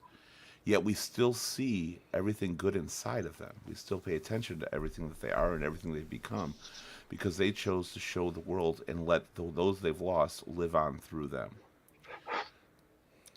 Be there for people, but don't remind them. Don't constantly tell them that, It's gonna be okay, because I'm telling you, in that situation, it's not fucking okay. And it feels like it's never going to be okay. But keep showing them that you're there. Keep showing them they still have friends. Keep showing them there's people that still love them. And if you will really want to bring up and make them feel better about their situation, about a person, you bring up some really good fucking times you remember with that person. Not all the sadness, not the depression. We feel that 24/7. I still dream about it to this day. A day doesn't go past where I'm not dreaming about those I've lost. I still cry at night before going to bed. And there's another thing too. Cry it out. Let it out. If you're dealing with it right now, get it out there. You need to. The longer you hold it inside, the worse you're going to feel about it. And eventually you'll, as a grieving person, you'll start to take that on the people around you. It's not just going to be yourself that's doing it. So even if you're sitting alone at night, even if you have to put on a sad song, watch a good movie, read a book, think of the memories, whatever it takes to get you through, let it out. And it doesn't have to be to the world. It can be just to yourself. Journals are a great answer there, Teresa, as well. Write it. If you're a musician, put it into a song. Don't mention the people. Just let your feelings write your music. Let it write a story. Let it do something. You are going to get through. And there's going to be a time, I hate to say it, that people are going to grieve for you. You're going to be gone. Don't show them that there is no future. Show them that you got through it, and they will too. It's not forgotten, it's not easier, but you made it through. Grief is a very funny thing, because we don't do anything about grief when we can, which is to spend more time to show people the love we have for them when we're able to. You don't feel grief half as much until you've lost the person that matters most to you. And then you have nothing but regret. So live each moment. Pick up that phone, as Bill was going to say, even though he's not finishing it. Make that phone call to somebody. If they're alive, remind yourself and remind them that they're a part of your life and they deserve to be there. Because the one day you lose them, every single time you didn't make that move is going to haunt you for the rest of your life. And you will get through it, but that's just another haunted memory to hang on to. Before we go to the final thing, Drina says that I missed a lot. I took a call. Sorry, people. Okay, that's fair. That's okay. And also, I know what you're going through. Please don't say that to me. It hurts to hear. That's the other thing that was very true. When you were on the phone, we hit some of those points too. You don't know what I'm going through. You could have the same fucking mother, the same fucking family, the same fucking father, the same everything, the exact same life in an alternate universe. You have no clue what I'm going through, because it's personal to me. And it will be personal to you. Do not say that to people, and I hate to say that. You can say, I've been in similar situations. I know it's hard. Never say you know what they're going through, because you don't. Our relationships are different, and everything that haunts us is different. Every memory we have is different than what you've had with somebody you loved or cared about. You know what it feels like to lose, but you never know what somebody's going through. Nikki, absolute pleasure to have you here. This is our first deeper topic that we've had of the season, and for well over a year. So Yeah. it was nice been to a get while. back to it. Yeah. It was nice to get back to it. I'm excited for this season. It's going to be a good one. Oh yeah, it's every season's going to be a good one. Yeah, Let's yeah. say that. I'm glad to have you here. I really appreciate your realism on everything. I love your emotions that are attached to what you say, and I love that you're very open and honest with stuff and how you feel, and that you're not afraid to let the world see that. And that's really important, especially when it comes to people who are grieving. A lot of them see the world like you do, and I love having you here to express it and let them know that they're not alone in it. Yes. So I appreciate that. Thanks for having me, Keith. You're welcome. Bill. You don't like me anymore, but I still love you, Bill. I think you're an asset to this show. I love the levity you bring on occasion into these podcasts. I think it's very important. And I also love that every story you tell, you know how to break that line from levity to seriousness. And that you have an extremely broadened, eclectic past that everybody can see and be like, wow, I can relate. No matter how ridiculous some of your stories are, how insane some of your tales can be, I can there's prove them always all. something that people say, I've been there. And I love that about you, Bill. I love that you share that stuff. Thank you. Teresa, my cousin, my family, and the pro in this situation, love you too.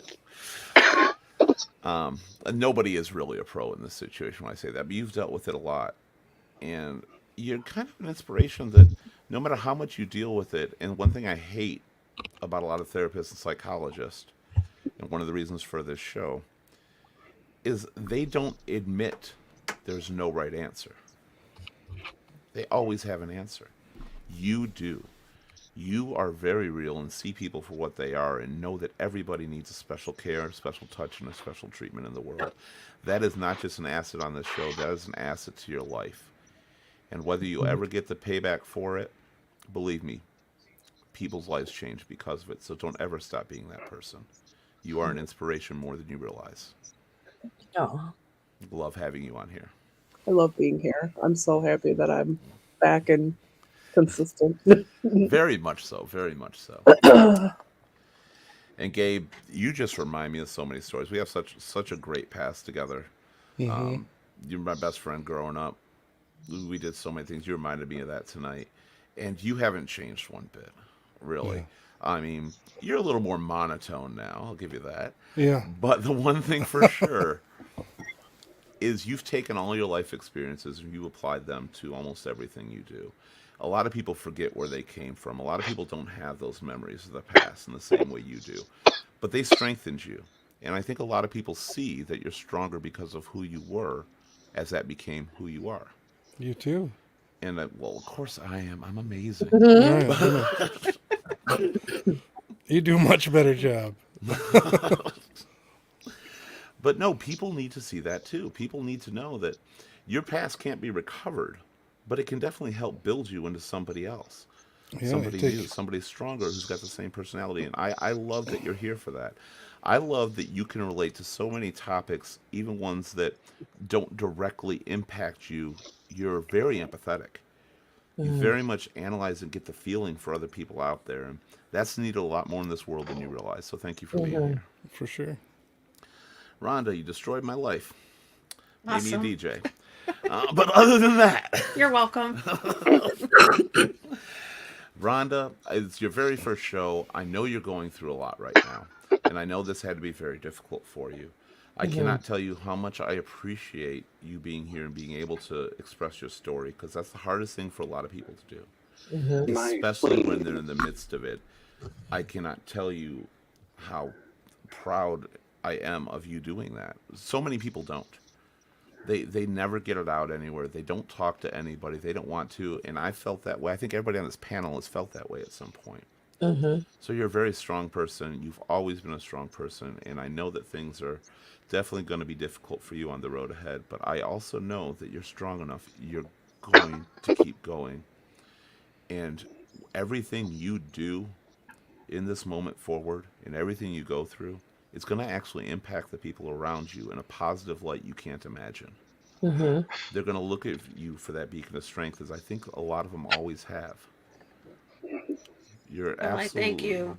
Thank you for the opportunity. Just talking about it definitely is therapy all in itself. It Good. that is something a lot of people do. But I want to remind anybody watching that if you're not ready to discuss something, or it's too hard or too much for you to do, don't. Take a little more time to yourself. Don't do anything that's going to cause you to go into a deeper darkness. But if you think you're ready, and maybe you don't want to be talked to, maybe you just want somebody to listen to your story, tell them up front. Be like, I just want to tell you what's going on. I don't want to hear anything else. I don't want you to tell me it's going to be okay or anything like that. I just want to get it out there. And you did that, and I really appreciate that. I love Thank you, you, Rhonda. Keith. Thank you I again for love you being here. too. All right, we're going to have a special show tomorrow night, actually, and it's actually going to be a somewhat political topic, but we're going to do it because technically it is 1 year from today that we're going to have a new election, and if you haven't figured it out, we have the worst fucking shitty choices in the world. for who we want. Mm-hmm. All right. And the problem is, I'm running. I'm running.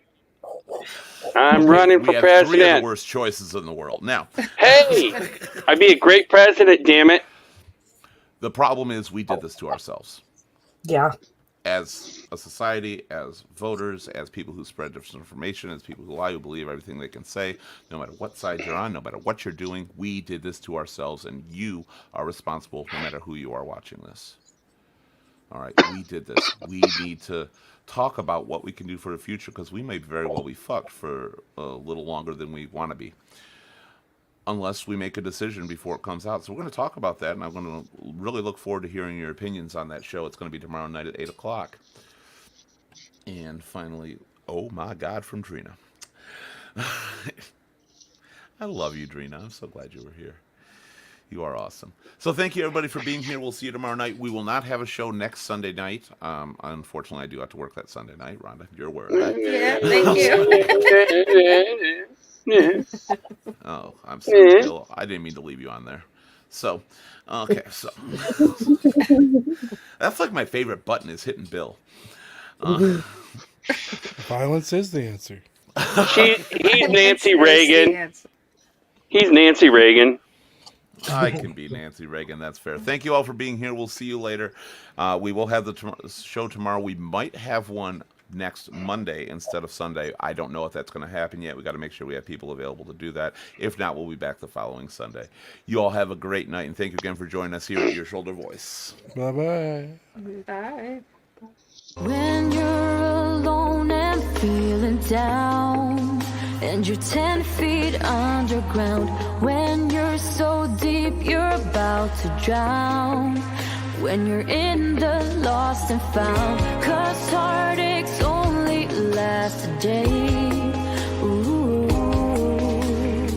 but your heart will never fade away.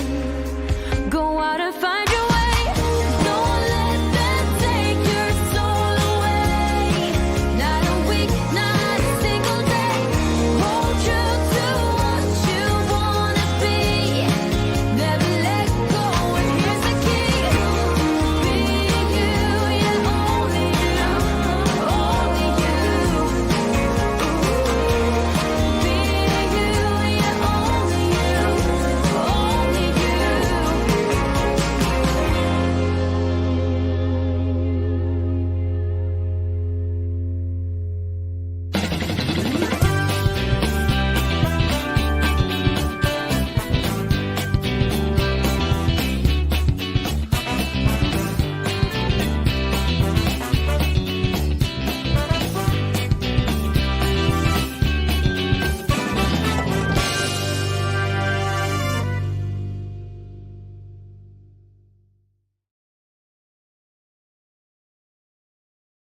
Damn you people for making me leak all the time. Oh, I know. That was brutal. Quit your leaking. Oh, I love Okay. that song at the end, by the way. I was gonna change it. I'm like, I love it. It's too I love perfect it. to me. I mean, it's kind of an Mhm. edit of the original song. It's Yeah. but to make it really fit in. I want to say something real quick, especially for Rhonda, because this is the first time she's on the show. And I think Keith knows, and maybe Nick knows. My spleen's like twice the size it's supposed to be, so it kind of like pushes on everything else. So when I have to go to the bathroom, I'm going to the bathroom. I don't mean to step out on anybody at any point in time. I just go. Good So, for you. Yeah, you're totally okay. And- I understand. and I need to tell Gabe, because I don't think he was here, my black dragon and my snake and the toad, they're in California. In California, Macho. So if you go to your house isn't YouTube, Skull Island anymore. no, hang on. So you go to YouTube, and it's called Jay's Prehistoric. Mhm. Oh, I watch them all the time. Do you? All right. So my lizard, my snake, and the toad are going out that way, or they're already out there now. I had problems because they said, "Yeah, we'll take them," and then they wanted me to ship them, which for Oscar for the black dragon, the crate would have cost me $3,000. Wow. Mm. So it was a bitch and everything. And then finally, this guy came from Pennsylvania, came over here in a cube truck, had the crates, took everything in there, and they went that way. So Good job, everybody. By the way, Yeah. Rhonda. Yes. I hope you. I know it was a deep one for your first show, but I hope it was good. I Well, hope thank you. you. I enjoyed it. really appreciate this night. Like, I really needed this night. This is, like I Good. said, the first time I got it out of my system, and Mm-hmm. that's definitely part of the healing process. So I appreciate all of you. Yeah, when we first started talking about, getting together about getting back for this season, that's one of the things that I think we all bring up is that more so than doing the show, for others, it's just as therapeutic to us just to be in a room, not necessarily give the answers or try to tell somebody some sort of infinite wisdom, but just their own experiences. And I think just being in a room, even if it's a virtual one like that, is therapeutic as hell. And Gabe- I don't think. Gabe needs to be a talk show host. Okay, his voice, his mannerisms, and his Yes. speed of speech. He needs to be a talk show host. We need Agreed. to do a podcast. Well, of hook his him own. up, Bill. I will, Now, the only person I can gotta- hook you up with is Nikki Glazer. So Well, it's the only person I got to how are in you on. going to hook me So up with Nikki Glazer? I'm not going to hook Don't you up with ask. her. You can get on her Well, show. yeah, I'm married, but yes, Hell. I understand what you're saying. Just saying, because I've been on her podcast and I know her show. Oh, right on. And why she has? If you Yeah. know her and you know her show, why hasn't she been on here? Yeah. She don't like you, Keith. Why are you Well, I holding don't out on care about celebs, that. man? Keith, you got your finger on the button all the damn time. You take me off the screen. She knows it. She'll probably give me extra credit for that and want to join the show. And even that could more. be true. Oh my gosh, tomorrow's going to be an interesting one. I can't Yeah. wait to see. Yeah, we got Nikki on there. That's So gonna be my good other thing tomorrow. was Keith, you said something about your cousin here having that special touch. Bill. Oh boy. Not me, damn it. There was nowhere decent that was going to go. Only No. You said it, not We're me. family, Bill. I know, We but are I wasn't saying she family, gave and you we're the not special from the touch. South. We were born You in said she Michigan. had the special touch. I wanted her to come see me. She's Now, mind married. you- Yeah, she's married. Well, no, I'm not talking about like a massage therapy Oh, area of a massage special therapy. touch, maybe. I don't know. You were lying your ass off. Strictly There was no business. I way am you meant too. anything I like gotcha. that. Hey, do you see my shirt? Hang on, do you see my shirt? I love your shirt. Yeah, we saw it. And you see the little dots down there? That's Johnny's blood.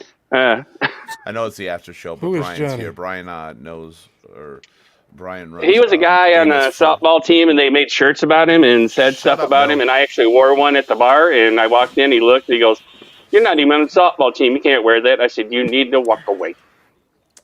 He didn't Brian, walk away. Brian's So, been on a few of our shows. He runs Amos by Hope. It's a very huge organization that helps everybody else out there. It's a multi-million-dollar organization that's Wow. a nonprofit as well around the and world. he was on the says- dad on Family Affair. Wrong person. Brian Keith is on Family Affair, the dad. Not But the that's the same wrong person. I was Same named name. after- Gotta I be was him. named- Bill, would you shut up for one moment so I can read his comments? No, don't wanna. Okay, I got on that's my why I have a flying mute goggles. button, see, but I got a mute button, and now we can't hear you. It works that easily. Brian also says he was named after Brian Keith, as I was too. My first name is named from Brian Keith. He says being around others to understand definitely helps you. Just knowing you are not alone as well as understand. And you're so right, Brian. I usually don't post the comments in the after show, but that's a very good one, and that's very true, and that's what we always aim to do. All right, Bill, I'm going to unmute you, but you got to be good. Behave yourself. No, I don't want Bill to be good. Out of all the times I watch this show, he has always made the show. Okay, so other than at the beginning, no one asked me about the goggles. So the guys came over today and delivered me in my backyard a one-man helicopter What? and told me you're never going to get this going. All right, so it was missing two pieces. which I fabricated. Okay, and it actually took me an hour and 20 minutes to get it going. Well, it's sitting in my Wait, backyard. you're I building realized a helicopter? no, it's a one-man helicopter, like on the spy movies, like James Bond, Matt Helm. But so after getting it back there and getting the motor going and get everything running, I can't get out of the backyard with it because I got power lines, and a tree. Please don't go in the skies. Thank you, Brian. I need to fly.